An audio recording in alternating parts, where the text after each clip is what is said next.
Well, I guess we might as well get started. There are a lot of people, I guess, on vacation. Yeah, people may be Uh, traveling or this and that. sure, Now there's a service next week, right. and then I'm gone for literally for 6 weeks. Okay. So Okay, that's a long stretch. yeah, try. We're gonna try. Well, a little bit of northern Canada, but We will do our mostly best. Greenland, Iceland, Norway. One stop in Ireland, one stop in Northern Ireland, one stop in Scotland, That is and then going to back be a over. phenomenal And trip. we're so Which excited. cruise line? Which Holland cruise? Americas. Holland America. That's who Did they, Like Ernst that's who I work with. Strick's. The 45 minutes a week that I have to work. That's My you fascinating. know. my parents took many Holland American cruises, and I think that they would really be happy that you're taking one on that line. Yes. They loved it. Well, So I I'm assume that this privileged to means be we able to will do it. not be meeting next week for Torah study. No, there'll be a service There'll next be a week. service. So no Torah study So next there week. will not be any Torah study. Okay, so I'm even more glad that I'm able to be here today. Okay. Yes, yes. David is at a conference right now, and Ah, uh, based where, David?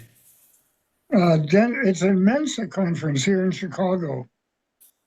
Oh, in Chicago. Okay. yeah, Yeah, with a view to across Lake Michigan just over here, and here as soon as you said no one else was coming, Suzanne is joining us. Right, yes. exactly. Okay. She Well, doesn't let me talk very read. much these days, but Well, we we'll take appreciate her being here. we'll take everything into consideration.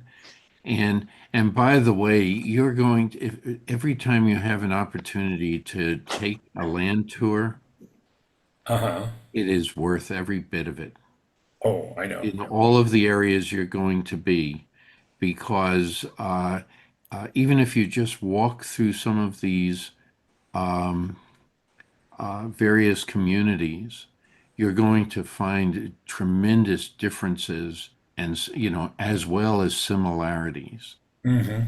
Sure. And I had best, one of my best chicken sandwiches in in uh, Greenland. Really? Yes, it was phenomenal. Oh, The only restaurant that was open, we said we would have to wait. We would have to wait over a half hour. The line was out the door. And I said to Sue, I said, there must be another place. And there wasn't, except a grocery store. But it was near a school and other businesses from town. And I said, let's try and see if they have a cafeteria in there. And they did, but it was self-serve and it was unbelievably delicious. Not at the restaurant, but But it was, I mean, it was simple. We ate the cafeteria. outside with other people and we had a Mhm. ball. It was great. At the same time, there was in the marketplace, they were selling uh, slabs of minke whale, Mm. fresh caught minke whale. They're still allowed to do because of their economy. They and Iceland are the only two places where whaling is permitted, which is interesting. Yes. I'm in countries, other countries though, where they have other sources of protein. Whaling has been discontinued, I would Mhm. assume, but it's fascinating. Anyway, I'll read our prayer in Hebrew. Baruch atah Adonai Eloheinu melech haolam asher kitshanu b'mitzvosav v'tzivanu la'asok b'divrei Torah. amen. Amen. Amen. Well, other than our travels, with a smaller group today, we are currently on Deuteronomy Uh, wait a minute. I took this out. Yes. Okay. Deuteronomy 2, verse 1. We And didn't. before we start, may I do my poem? Yes, you certainly can. Okay, sorry about that, Marty. Um, Before I do that, if you and Sue ever decide to go to Nova Scotia again, would you please let me know? Because Okay. I may like to go as well and take It's you on a tour of the northern part of the province. Thank you. Just as an aside, we could not land in Nova Scotia. The ship Mhm. the waves were cresting over cliffs, and so we couldn't land. And so it would have to be a different type of Yeah. trip. But Well, it is a it's a but what we did see from the ocean, it's beautiful. Even though it was stormy and fog and everything, you could still see a lot of things. It was really oh, good. that's great. It's fine. Anyway, for my poetic quotation, I'm thinking about, that there are a lot of events that I go to that are euphemistically called star parties, but they're really sessions where we get together with telescopes and look at the sky. The oldest one of these, I believe, in the world is called Stellafane. It is in Vermont. It was started in 1925 and it's still going on. And on the wall, on the front roof of the clubhouse, uh, is inscribed these words: "The heavens declare the glory of God." And every time I see that, I tremble. I just, the meaning is so much for me. So I'd like to share with you today just the opening lines of the 19th Psalm with with one verse added, not by me this time, but this time by a late friend of mine named Peter Collins, who I thought was brilliant. Not as brilliant as the original David who wrote the song, but he's brilliant. And here goes. The heavens declare the glory of God and all the work of his handiwork. Day unto day yieldeth knowledge, and night unto night yieldeth wisdom, so long as the sky is clear.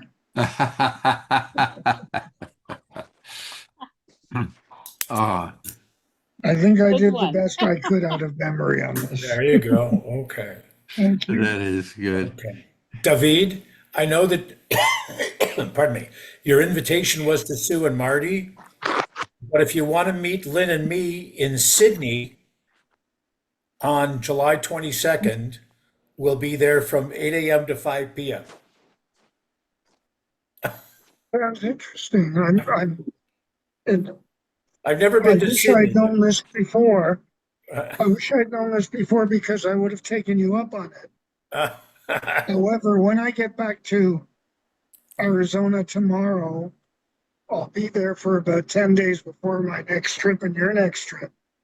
And maybe we could all get together for dinner or something. I'd like that very oh, we'll much. try. We'll try. Well, Lynn is actually leaving a week from today. She's going to Los Angeles to be with the grandson for a week before we go on the big cruise. So maybe it'll just be you and me, but we'll try. Okay, I'd like that very much. Yeah. We'll Okay. In see. fact, as not really a form of bribery, but if we do that, I will come with a donation to the Rabbi's Fund.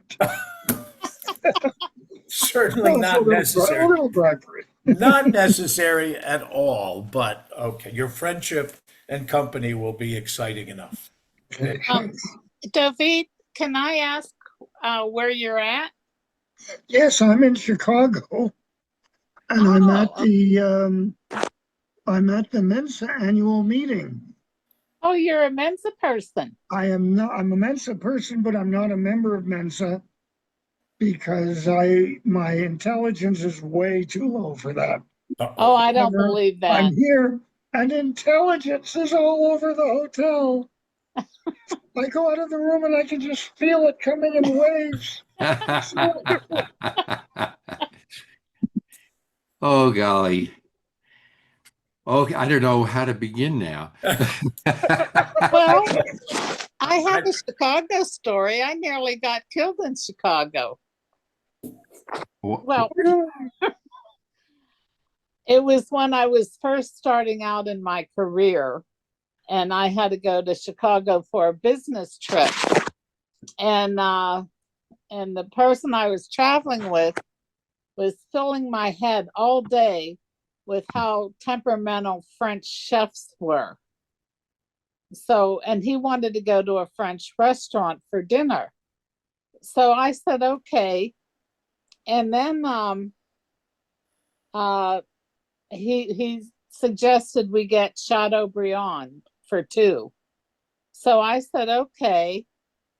Now, I'm not a rare meat gal.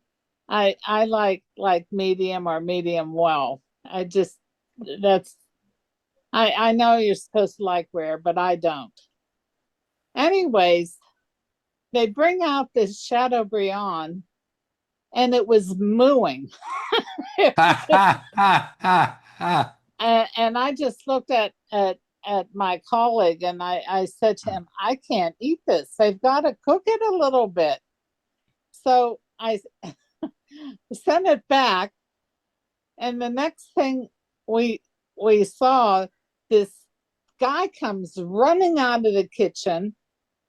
He was a chef because he had all the chef paraphernalia on, and he had two giant knives in his hand, and he's waving them around, and he's running towards our table. And I thought, oh my God, I'm gonna die. They are temperamental. Oh, Anyways, it turned out okay. Actually, he when he got to our table, instead of stabbing me, he apologized. I mean, that's how rare this. It was like they just took it out of the refrigerator and just threw it on the plate. It wasn't steak Diane or whatever that. Anyways, so they took it back and they brought us one that was, you know, a little more cooked. I think we even got something off the bill too.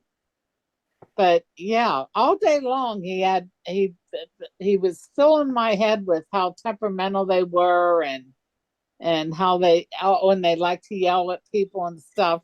And there we were sitting in this French restaurant with this French chef running at us, waving these knives. Oh, sounds I'll like a never forget that. scenario. Sounds like Interesting that scenario from Douglas Adams. What? Chicago has such a claim to history. It is the home of some very well-known people, including Barack Obama and the current Pope, the current pontiff is from Chicago. Oh yeah, that's right. He is. Yep. Yeah. I was thinking you were going to mention someone else, but it's okay. You had all those people from the mob. Also mention him. Come on, I gotta hear this. Anyway, let's delve into some of Torah now. And David, we are on Deuteronomy, I guess 3. Deuteronomy 3, verse 1. And if you would be kind, we're in the midst, before you do that, we're in the midst of reading about uh, the journey of the Israelites, and it's Moses reminiscing, and and I was wondering about the book Devarim. We had a little discussion about words, and last week. But one of the things I'm wondering about the book of Numbers. Excuse me, in this book of Deuteronomy, we are we know it's Moses speaking, and periodically, the format that the Book of Numbers takes is very similar to the philosophers in a way. I know we have read in the past Jeremiah. I know Steve is. If he were with us today, he would be interested. Rabbi, I have a question about this. The Is Marty, this go back for a second. The philosophers or the prophets? the prophets? The Oh, prophets. okay. You had me Thank going you there for for a minute. correcting me. Okay. I was Right. thinking of, I got the two words crossed in my mind, Okay. and I apologize. But the format of this is similar to, like Jeremiah and other types of prophets. Did you want, is it, the book of Numbers, is that where Moses becomes known as the prophet? Um, no. Okay. I had to ask the Actually, question because right, there's right. similarity. The about the only time that Moses is referred to as the prophet in this narrative is in the very end, is Right, in the epitaph. right. Never again did there arise in Israel a prophet like Moses. That is correct. More likely, and I talked about this while you were traveling, Marty. Oh, thank you. Okay, More importantly, Moses is described here as the teacher, got it. as, Okay, as the one. That's why Maimonides calls it Mishneh Torah, as the teaching of the Torah, which is Torah. also the revision, the second reading of the Right. Torah, so to speak. So it's really a context of Moses teaching and putting into perspective all the lessons that he wants this new generation to know and remember before they cross over the river. But so Right. I wouldn't necessarily say that this is indicating that his role as a prophet. Yeah. Okay. May I ask a question? I'm in bed, so I apologize for not having the video on. But I I just never saw Moses as a prophet. I think when I think of Old Testament prophets, I think of Isaiah and Right. Daniel and Mhm. Zechariah, even Obadiah, Right. those guys. But it's never occurred to me that Moses is a prophet.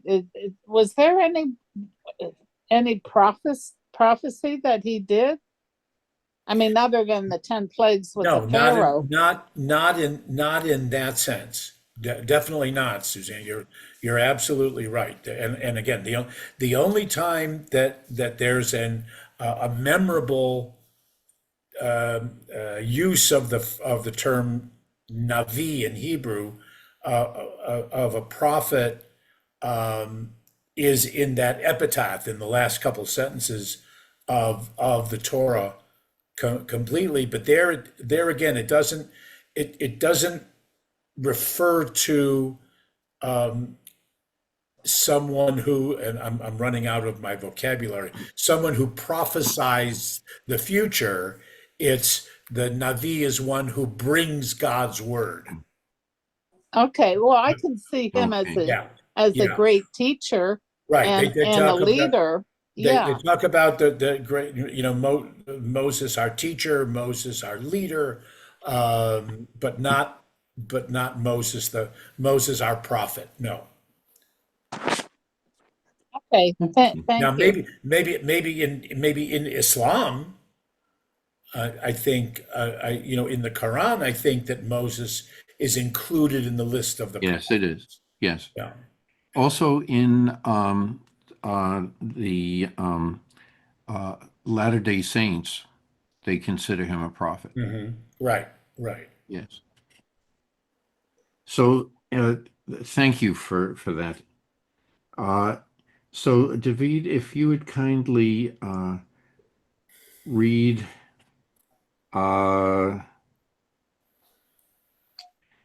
why don't you begin reading verse 1 all the way through the end of verse 11. So a longer reading today. But David, you're muted. I would be happy and honored to read you this, but the only verse one that I know from memory, since I do not have my Bible with me, Oh, you don't. Okay. is the first one from Genesis. In the beginning, God created the heavens and the earth. The Okay. earth was without form and void, and that is it. So I'm Okay. going to have to pass on the reading this time, There's no but I Gideon's promise that Bible. next time I will have a Bible with me. There's no Gideon's Bible in the bedstand. I mean, in the nightstand. I looked all over it. They don't seem to have one here. Oh, you're This No, obviously might be an not. atheist hotel. You're obviously not at a Marriott hotel. You know, the the the, No, the, I did look and they don't have one here, the but room I looked. attendants can be fired if they haven't Yeah, checked to make sure that there's a yeah. Bible there. Oh, I'm sure if you needed it, David, the hotel would offer it. They probably have it in a stack somewhere. Marty, as long as my voice holds out, I can read if you'd like. Okay, okay, and then I can read Okay. after you. All right. It's fine. So when your yeah, voice gives out, and I I can can read. too. Oh, okay. So we have three Okay. people All who right. can do So this. I'll start then at chapter 3. We made our Yes. we made our way up the road towards Bashan. Incidentally, wherever you see the word Bashan, you can substitute Golan. Right. It's basically the same geographic area. Um, and King Og of Bashan with all his men took the field against us at Edrei. But the Lord said to me, do not fear him, for I am delivering him and all his men and his country into your power. And you will do to him as you did to Sihon, the king of the Amorites, who lived in Heshbon. So the Lord our God also delivered into our power King Og of Bashan with all his men, and we dealt with them such a blow that no survivor was left. At that time we captured all his towns. There was not a town that we did not take from them, 60 towns, the whole district of Argob, the kingdom of Og in Bashan. All those towns were fortified with high walls, gates, and bars, apart from a great number of unwalled towns. We doomed them as we had done in the case of King Sihon of Heshbon. We doomed every town, men, women, and children, and retained as booty all the cattle and the spoil of the towns. Thus we seized at that time from the 2 Amorite kings the country beyond the Jordan, that means that's to the east of the Jordan, from the Wadi Arnon to Mount Hermon. Sidonians called Hermon Sirion, and the Amorites called it Sinir. All the towns of the tableland and the whole of Gilead and Bashan, as far as Salcah and Edrei, the towns of Og's kingdom in Bashan. Only King Og of Bashan was left of the remaining Rephaim. His bedstead, an iron bedstead, is now in Rabbah. Of the Ammonites, it is 9 cubits long and 4 cubits wide by the standard cubit. He was a big guy. Yes. He may have given uh, P.T. Barnum the idea of Okay. having the Right. tallest man, the shortest. Oh, golly. I'll slap my face. Okay. Anyway, any comments about that anyone may have about verses 1 through the end of 2?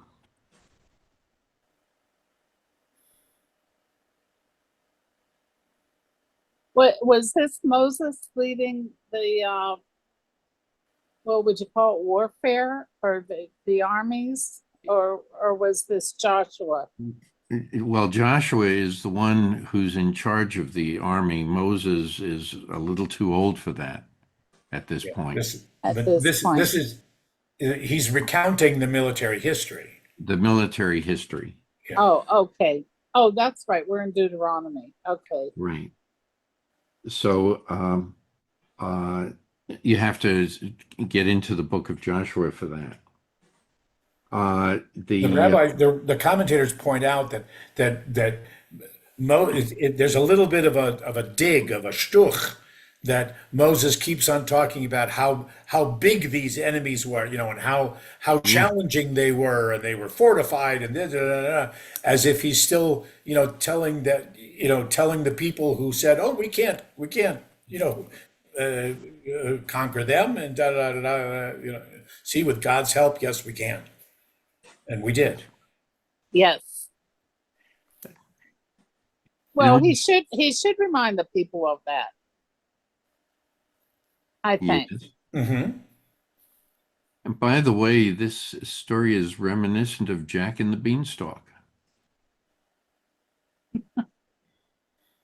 Oh, okay, I'll bite. How? Okay, no, just that's all. A lot of the fairy tales are based on the Bible, on Bible stories too. At least the biblical imagery. Yeah. Yeah, yeah. Okay. Well, just for the record, I do believe that there were giants. Of course, I think that well, in Moses' time, I think they were all Rephaim, which in my mind, I think of them as Nephilim 2.0. I mean, that's how I look at it. Okay. Yeah, Now, that's not a Christian belief, I want to point out. No, no, I, no, not at all. Right. I mean, not um, only, not yeah. I mean, that's how I look at it. The Lynn, my wife Lynn, one of her favorite TV shows is called Reacher. I don't know if anybody Oh, I either love Reacher. watches the It's show or reads the books or whatever, but there's this character. Reacher himself is big enough, but there is this character in the last several episodes who's about he, a foot and a half taller than yes, than Reacher, and and bigger, must be close to 400 pounds, but bulk, all bulk and muscle, and so whenever I think of the Nehilim or the Rephaim or the giants, and then I think that there must be, compared to somebody my size, that's probably the way I would have described them. yeah. my favorite Reacher thing is when he always busts the car window and he yanks the bad guys out through the car windows. I love that. Uh-huh. I just and with this giant guy that was bigger than him. I did you see the scene where he gets the giant guy to smack himself in the face? Did you Yes, see? Oh, I just laughed so hard. I mean, some of the violence I can't watch, right. but some of it's very comic. I love Reacher. Sorry for the digression. That's okay. It's It was okay. Reacher. I've seen It was older Reacher. older episodes, so that's okay. But now I have a question to ask since we're on the subject. Uh, there are some words in that have entered into the vocabulary that deal with og. You have ogre, okay, and do you think that that may have entered into the some of the the Latin language as well? Hmm. We would need. I just don't know. I don't know either. I mean, there certainly there are instances of other names, in Hebrew from the text that have been that had been taken on, like you're saying, in, the Latinized and then romanticized and then brought into even English. I It's very possible that the I right. just don't know. I don't have a dictionary in front of me right now, so I just can't check into Yeah, that. the only dictionary I have in front of me right now is the Hebrew one. So Okay. You So, mean your hotel room doesn't have a dictionary either?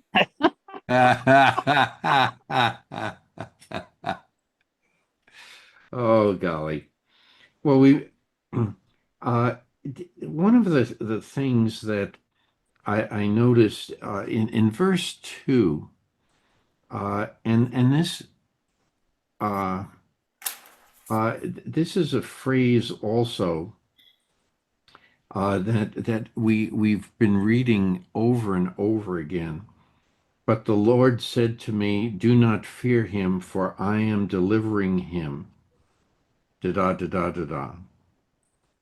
Okay, and that it's God who is the one preparing the, if you will, the battle scene.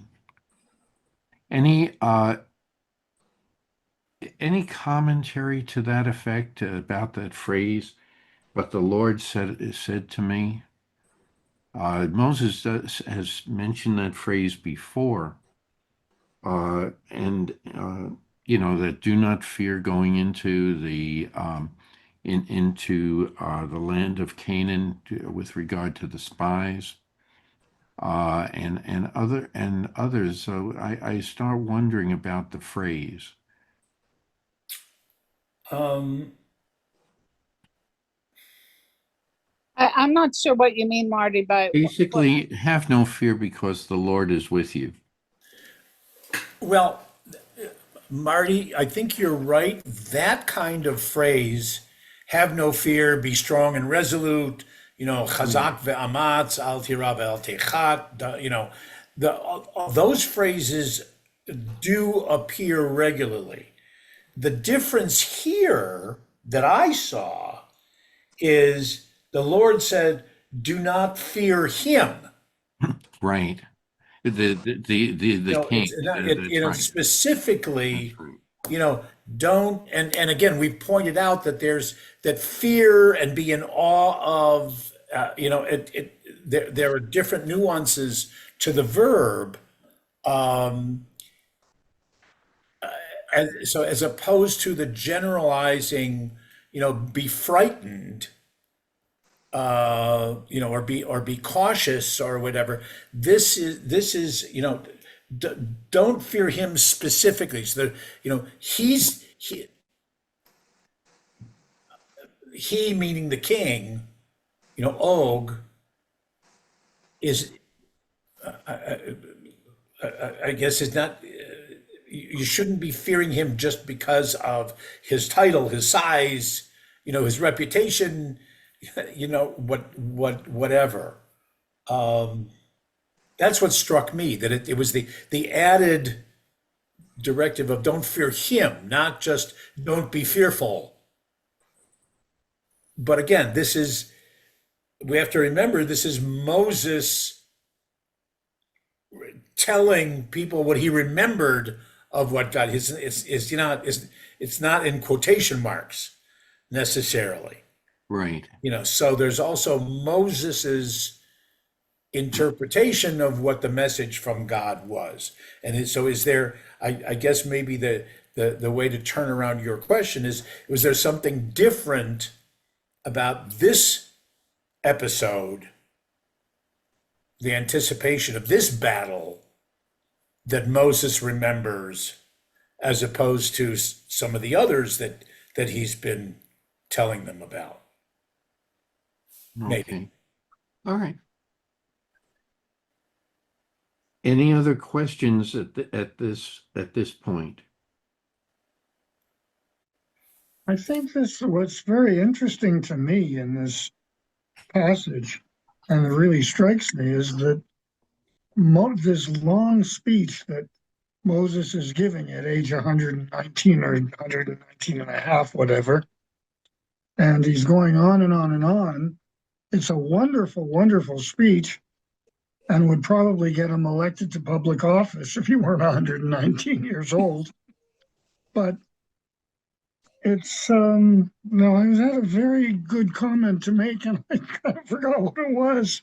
Oh, But the whole idea of his speech, uh, he's kind of reminding the people of their experience, some of which they were too young to remember, others of which they would remember. And he's going through the various stages of that experience that soon is actually going to include a repetition of the Ten Commandments. I can't wait till we get to that part. But okay. but we are so in a way is very special because we're listening to Moses reminding us of the experience. And there was something else I wanted to say that was much better than what I said, but I can't remember what it was. Oh, you did all right, David. I'm also reminded by uh, this a little bit in paraphrasing FDR. President Roosevelt, in his address, there is nothing to fear but fear itself. I think so as well. That's very good, which reminds me of something my dad said Oh, that he was listing one day the most wonderful people who ever lived on this world. And he said there was Moses, there was Jesus, and there was Franklin. I It's mean, heavy duty company. That's right. But no, it's interesting. Okay, any comments on between verses 3 through the end of 7?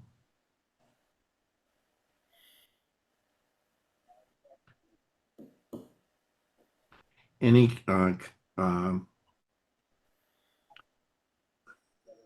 there's a commentary about the the words 60 towns in uh, here that says that 60 may mean simply not an actual number, but many towns. Hmm. But there certainly were many towns that are described here. So what happened to all the people? He doesn't talk about the people. What has happened to the people? Any comments about that? Well, We yeah, read about that in the book of have Numbers. the people have Yeah. changed. Um, we have people, most of the people who were there when the Israelites left Egypt are not living anymore. And most of the people that are now suffering the punishments of wandering for 40 years weren't even born yet or were extremely young to remember when the Exodus began. So it's a whole different kettle of fish, so to speak, that Moses is reminding us. But what happened to all the people in that Og was ruling over? Well, verse 6 says that well they we just Moses was saying that they destroyed them and as well as the Sihon king of Heshbon and in that particular battle they destroyed men, women, and children. Oh, and also of every city or town. Right. So it sounds like the battles that they encountered, unless otherwise instructed, that they wiped out every man, woman, and child. Right. And that is the implication of the word doomed. Well, yes and no. Okay. Go ahead, take the other side. All right. Well, no, I'm not necessarily taking the other side. Okay. But there is debate. There is another side that Okay. there was, and we had one of these conversations with when Don Burke was involved. Right. Okay, because in some places the text says that they were killed. Mm-hmm. In other places, the Hebrew text, and granted, there are differences in the translations and even in the Aramaic reinterpretation and whatever. But and that's why they chose the in this translation that Marty that you and I referred to that says doomed because the Hebrew word is the word for cherem, which is more excommunicated, which is more kicked out of the community, expelled, either physically or philosophically, like Spinoza. It's that term rather than killed or slaughtered. And I'm sure Michael Gervan would be coming in, I know. with the semantic also. So there is another stream of thought that says no, there was some kind of a different response, that they weren't slaughtered, killed, or whatever. They were somehow, to use modern terms, they were detained. They were put in detention camps. They were POWs or something like that, but they were kicked out of their homes, and that the Israelites could claim the booty. Now, I don't think that that's a majority opinion of the scholars that I've read or studied with, but there is that phrase, which again, of course, brings up modern's thing of who do you believe when people talk about the numbers of innocent civilians in Gaza? Uh, you know, That's right. it's still tragic, but are Right. the numbers anywhere near exact? Right. So, and people, different people have different narratives of what was happening. Because well, what you say, the second one, although although it you can say that there's one school of thought that says that these people might have been killed off. Displacing all of these people may have been closer to what really happened, because as history, and if you look at Greek and Roman history of the time in that area, uh, there were other people still living in these regions.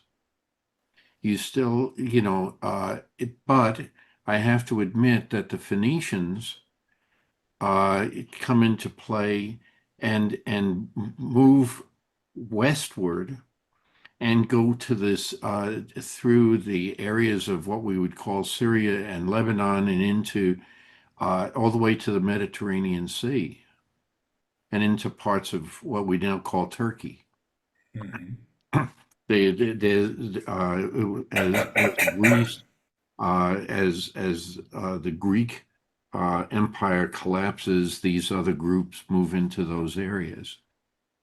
And so you start wondering, were they just the Phoenicians or were they other people as well? I just haven't read anything about that, so I don't know. I did a quick look at the British translation that I have here, Okay, and for the same verb, and they use utterly destroy, utterly destroy. utterly Okay, destroy instead of excommunicate or banish, or what's the one that we had? What's the one that doomed them, right? doomed, right. So I think that's an interesting uh,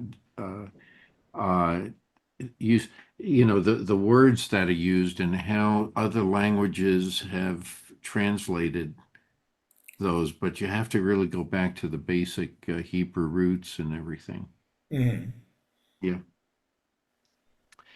Uh, So, uh, Suzanne, would you be able to read verses? Well, any opinions, I should say. I apologize. Would you have any other questions or discussion from verses 8 through the end of 11?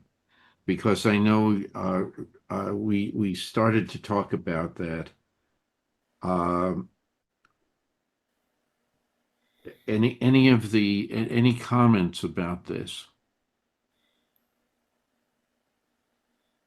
So King Og apparently survives, Yeah.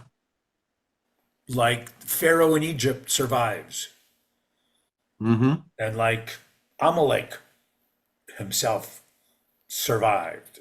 It's an interesting, literary pattern there. Was Goliath a descendant of King Og or Og? Suzanne, could you check your microphone because you came in your voice was very soft. Oh, I'm not sure where it is on my iPad, maybe. Um, Because all of a sudden, before we could hear you clearly, but now we can't. okay. Can you hear me now? Not any better. I turned up my volume, but go ahead, Suzanne. I have my volume all the way turned up. Hmm. Um, can you hear me okay now? I turned my volume up to max for the microphone. I don't know what I did. Or didn't do.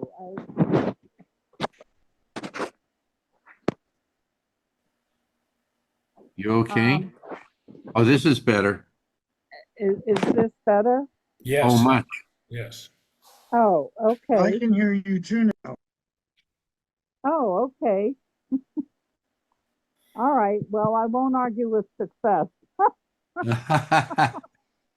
I just have it really close to me. Okay. Um, did you ask me something? Well, you were speaking and we couldn't you were making a comment about something and Oh, yes, I remember. I asked if Goliath was a descendant of Og or Og. Can Oh, interesting. I mean I don't I know that well I shouldn't say I know, but I mean I believe Goliath to be um part of the Rephaim. And I do okay. believe he's a giant. Well, the rabbi is looking that up, and I think Yeah, that's a let me very look at it. interesting comment. It would help if I could spell, right? I can say Goliath. I don't know how to spell it though. Gol, and that's where Yeah. that's Right. about as far as I go. Did you know that there's a car dealer named Goliath? Oh,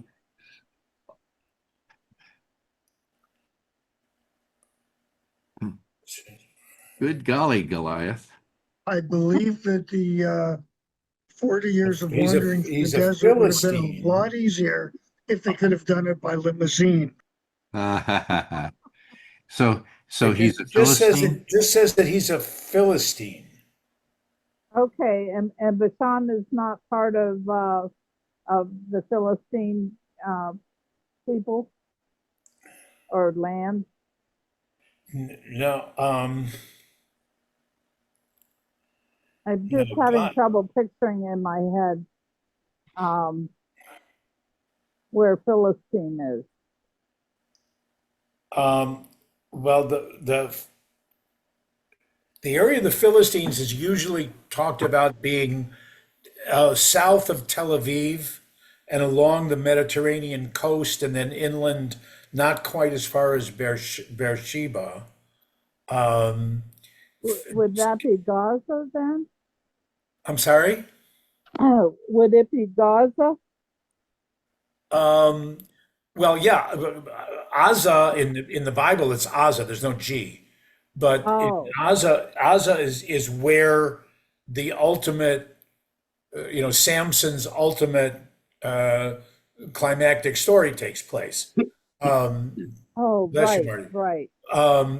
But Goliath is they talk about comes from Gat, Gat or Gath, which is a wine press. But that's one of the towns of the Philistines. Um, and but so if he's it's there's nothing in the what I found quickly that talks about any kind of a descendant of Og or anything like that. Who's Okay. the hockey player, David? Yeah, I'm going to interrupt for just a moment because I think they've come to put me to work here at the Mensa conference. But Uh-huh. before I leave, I'd like to introduce you to one of my dearest friends in the world. This is Chaverim to Chaverim. This is Peter Chatterjee.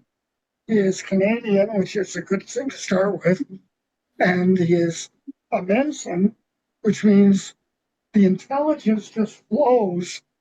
And these are my friends.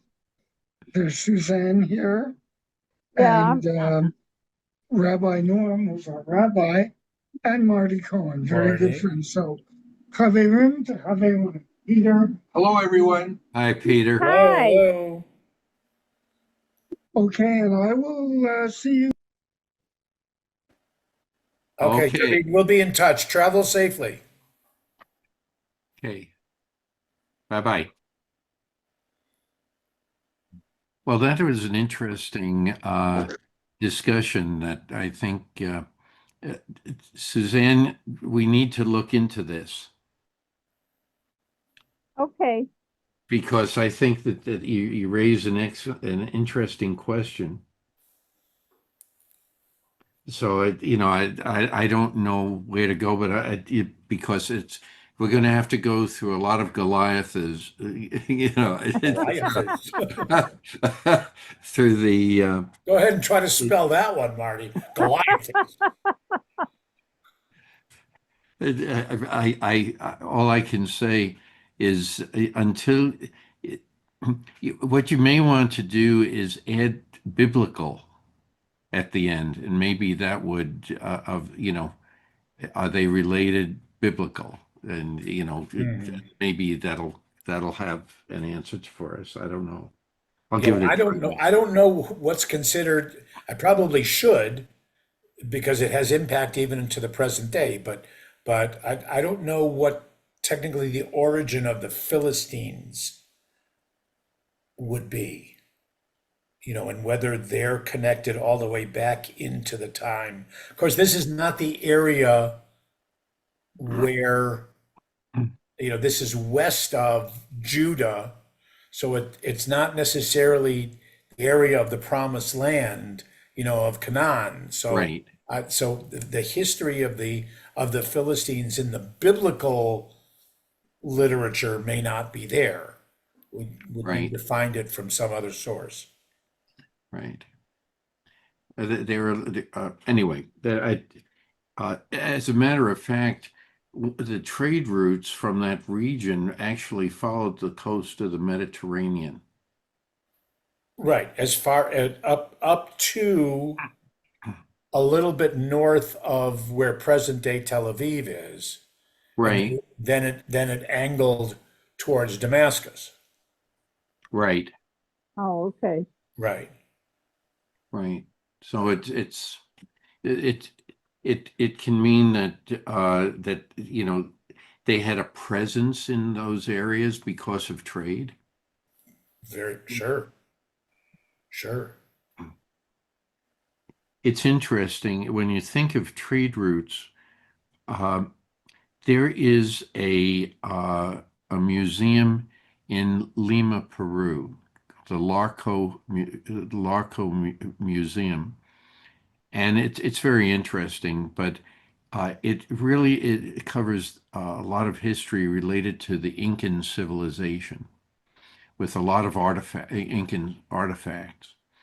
And what's interesting, besides eating in their restaurant, was phenomenal, uh, but the Incan pottery had images of lots of different people globally, and the faces that are depicted and the characteristics of the people suggest that there was a lot more trade than we really know about. And I think that oh I forget the name of the fellow who wrote Kon-Tiki and Aku Aku and Oh, Thor Heyerdahl. Thor Heyerdahl. Thank you, Suzanne. He was of the belief that there really was trade routes, international trade going on. Uh, we even find that in among the American Indian going. We, an example, that ochre is not found in the Midwest and Western United States, but the Plains Indians did have in the Plains Indians in Canada had ochre everywhere, and they would put it on their faces and everything, but they found that flint quarries in Amarillo, Texas, with the same flint was found up in Canadian tribes. And so they feel that there was extensive uh, trade. And the same thing with trade. They find turquoise that is not from the South American Southwest, but they find it that as far that it came from Yucatan, which is interesting in trade. And I think the trade routes globally must have been phenomenal. We know about Asia and Europe, but it was far more extensive than what we give credit for. Salt trade, okay? I mean, the Europeans tried to find other routes to kill. Uh, um, oh, what I just blanked on it. My mind isn't working. Trade routes to get to the salt mines in northern Africa. All of this trade and the Romans got salt from these areas and paid their forces in salt. Well, if it was happening in one hemisphere, It had you to would be assume everywhere. it was happening in the other. Right. Yeah. That's right. It's Right. amazing. Mhm. So when we talk about the Philistines, they were traders. Traders. Okay. Because sometimes my T's and D's can be mistaken. I think there's a lot, quite a bit of lost history and lost knowledge. Oh, yes, yes. Some of this in the sacking of the library in Alexandria. Alexandria, yeah. Okay. Uh, let's read. Suzanne, would you care to read verses 12 through the end of, let me just see. Yeah, why don't you read 12 through the end of 16? Okay. Are you guys hearing me okay now? Yes, we Yes. can. Yes. Okay. Um, and this land which we possessed at that time from Aurora, which is by the river Arnon, and half Mount Gilead, and the cities thereof, gave I unto the Reubenites and to the Gadites, And the rest of Gilead and all Bashan, being the kingdom of Og, gave I unto half tribe of Manasseh, all the region of Argob with all Bashan, which was called the land of giants. Jair, the son of Manasseh, took all the country of Argob until the coast of Geshuri and Mataki, and called them after his own name, Bashan Havothjar, unto this day. And I gave Gilead unto Messir, and unto the Reubenites and unto the Gadonites I gave from Gilead even unto the river Arnon half the valley, and the border even unto the river Jabbok, which is the border of the children of Ammon. Okay. So any comments about this? Is this Moses talking, or is this Moses talking for God? No, it's still Moses talking. Okay. He's talking to the people.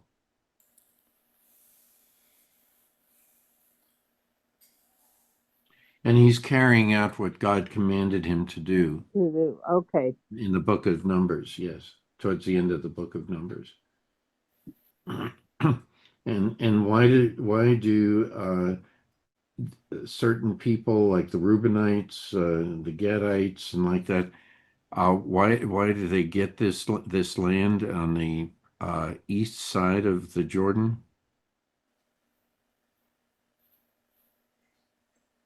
The two tribes. Yeah, That's what they had asked for. and Manasseh. That's right. Right, That's and right. So the deal was remind everyone. That's right. that the women and children could stay there as long as the men came and still participated in the conquest. That's right. And so that's why it's outside of. It's really outside of Canaan, but that was granted to them. Any other comments? Yeah, some of those names I did not recognize. Okay, such as, Um, were they the names of people or the names of territories? well, I guess people like, Although it's the same. Sometimes it says the people of, and sometimes like when in 15 it says to Machir. Machir is a grandson of Joseph. oh, I was just going to say Okay. that name. Okay. Yeah, so it Right. doesn't mean to him specifically. It means to his clan, or to that extended family. Okay. Okay. And then the Reubenites, they would be descendants of Reuben. Yes. Yes. Okay. And what about Gad? Because when I hear the name Gad, I think of the prophet Gad, but I don't think No, that. Gad is also one of the 12 tribes. One of the 12 tribes. Oh, okay. Okay. That, I guess that kind of confused me. Okay. I sometimes forget that some of these names are very common, like John or David or, something like that. Right. There are others that aren't as common. That is true. Okay. Okay. And uh, okay. Any other questions? Well, then let's read verses 17 through the end of the end of 20.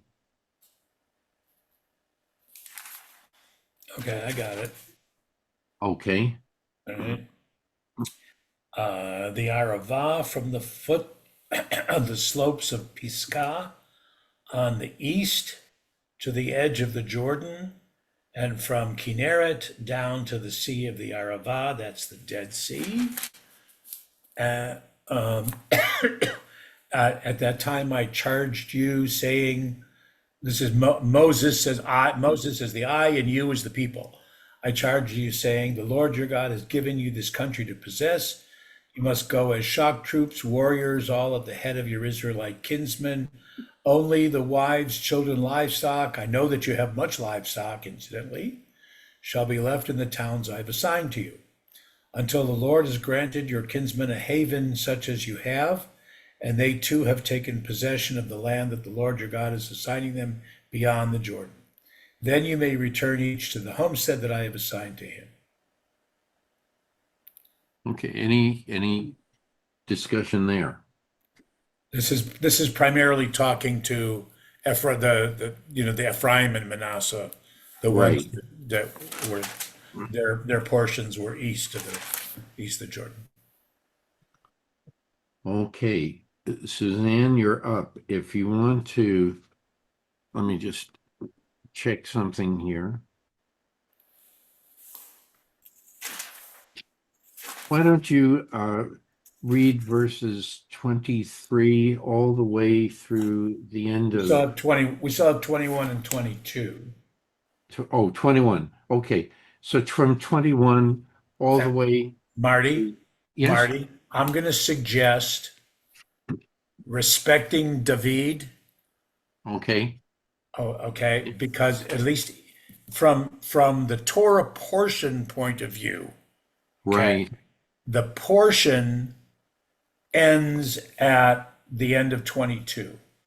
okay, Okay, the next portion is the one that David is so anxious to. He just said it this morning.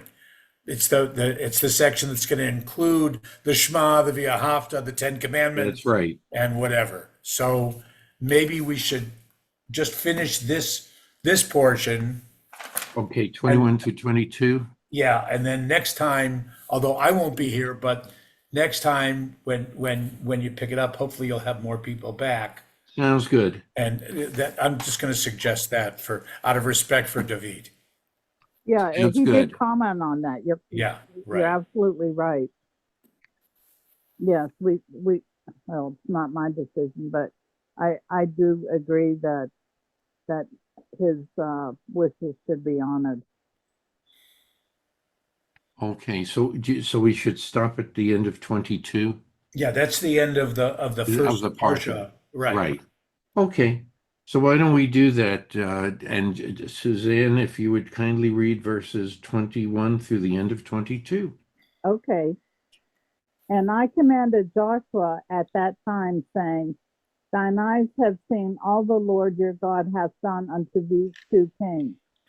So shall the Lord do unto all the kingdoms whither thou pass. Ye shall not fear them, for the Lord your God, he shall fight for you. Okay. Again, this is a similar phrasing that we discussed before, but any other comments?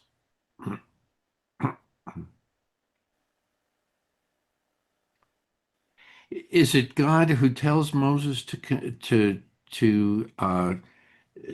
have Joshua do this, or is it Moses alone that says that in the book of Numbers? No. God chose Joshua. That's right. Yeah, Right. he did. So you know. So But Moses Moses is is carrying out kind of God's. upping his own role in the story here, I guess. Many times people forget. Yeah, this is what part of a commentary that I read in Cloud that there. Remember, Moses is 120 years of age, 119, 120. It depends how long it's going to take us to read all of this, but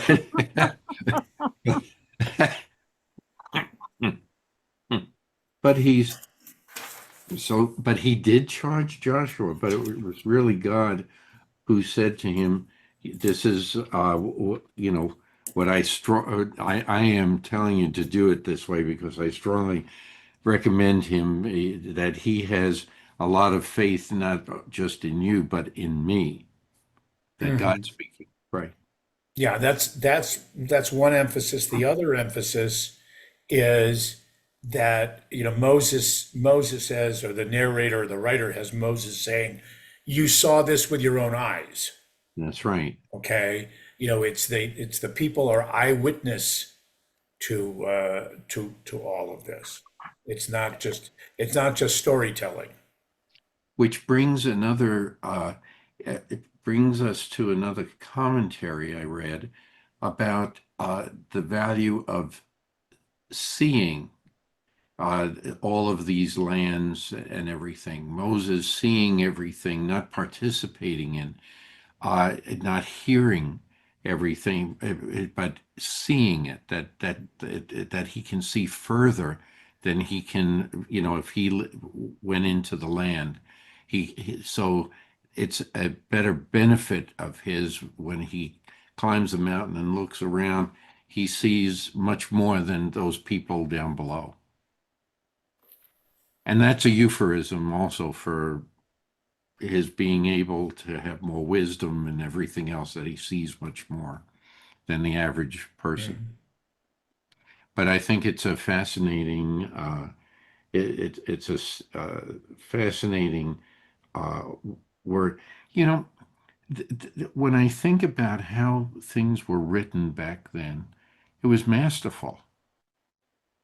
When you, because uh, we haven't come that far in if you will, in our understanding of writing and everything else. It, all the different techniques in writing and everything are all displayed here, and the use of different of words to uh, uh, connote certain ideas as opposed to just denoting, what you're looking at on the page. I think it's a fascinating it's a fascinating book in and of itself, just Which is from the why, which literary is standpoint. why, for generation after generation after generation, and in place after place after place after place, you can have Torah study groups like this looking at the same material year after year after year after year and finding new insights and finding Sure. new ways of looking at it. Absolutely. That's what's so amazing about the material. Yeah. So I just wanted to mention that. I think we'll end it here. I think it was a very good suggestion. And so Shabbat Shalom, and Shalom. Shabbat shalom. then services are Services are at the next temple next next Saturday. Saturday. Right, right. Right. So there's no Okay. Torah study. Rabbi, may I ask a question? You answered this for me before, but I forgot what you told me. What is the difference, if there is any, between temple and synagogue? Um, th- in today's vocabulary, there really is not a difference. They're used interchangeably. For a long time, however, the more traditional, the Orthodox Jewish communities wouldn't use the word temple because that they still referred to and were still praying for the rebuilding of the temple, Oh, capital okay, T in the Jerusalem. temple. Okay, Right. but Okay.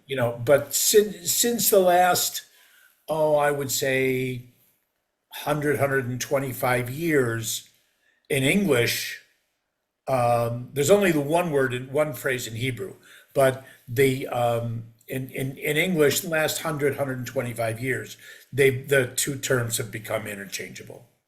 When back in the day when there was the temple, um, were there other like smaller temples or around Israel, or were they Yes, or were there they were. just Well, at certain times there were, but they weren't called They definitely were not called temples, or in Hebrew they weren't called holy places. You know, there were places that had altars, for example, but that kind of predates the temple in Jerusalem. If there was going to be what we would today call like a synagogue or a temple, in Hebrew or in rabbinic literature, they refer to it more either as a house of study or a house of assembly, but Oh, not okay. necessarily a place where there was worship, and certainly not sacrifice. Oh, okay. Okay. I In other think words, I it was got the it Zoom now. of the day. It was the what? The Zoom of the day. Yeah, right, right, right. Oh, golly. Anyway, thank you, Rabbi, Okay, and thank you, Thank you very Suzanne. much. welcome. Shabbat shalom. Shabbat Be well, shalom. Shabbat everyone. shalom. Take care.